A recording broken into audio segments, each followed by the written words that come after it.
Po dobrem tednu dni od tragedije v Novem mestu, v kateri je v napadu umrl Aleš Šutar, dejanja pa je osumljen pripadnik romske skupnosti, se napetosti na Dolenjskem med romskimi in neromskimi prebivalci še niso polegle.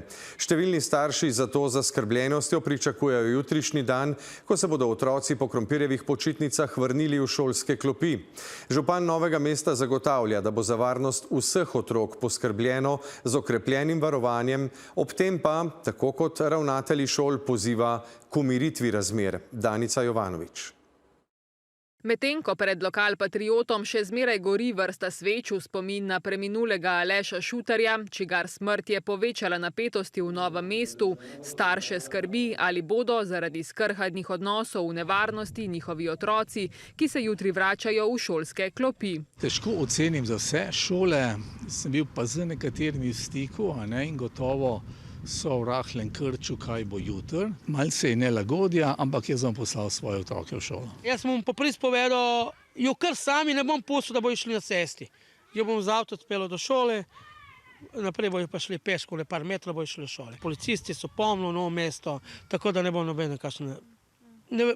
To ne bo narobe, nič kaj takega. A ne le policisti, za varnost bodo skrbeli tudi varnostniki. Mi bomo z jutrišnjim dnem zagotovili varovanje v novomeških osnovnih šolah, predvsem tistih, kjer je bolj mešana struktura učencev, kjer so večja varnostna tveganja. Varovanje na šolah je novomeška občina zagotovila za obdobje enega meseca, nato pa bodo program varovanja prilagajali po potrebah. Šolniki bodo medtem, še sporočajo, nadaljevali tudi z že ustaljenimi dežurstvi in preventivnimi programi. Gre pa apel tudi na starše, tudi vzgoja doma in podpora učiteljem v šolah je del gradnje tega varnega okolja in mislim, da lahko tudi vsi skupaj veliko storimo za to, da bojo šole in vrtci varno okolje. Tako župan kot ravnatelji šol pozivajo k umiritvi strasti. Med njimi je tudi ravnateljica osnovne šole Bršljin, kjer romski otroci predstavljajo 12% vseh učencev. Ne glede na dogajanje zunaj, moramo mi v ponedeljek peljati pouk in vse dejavnosti, ki imajo na učence pozitivni učinek.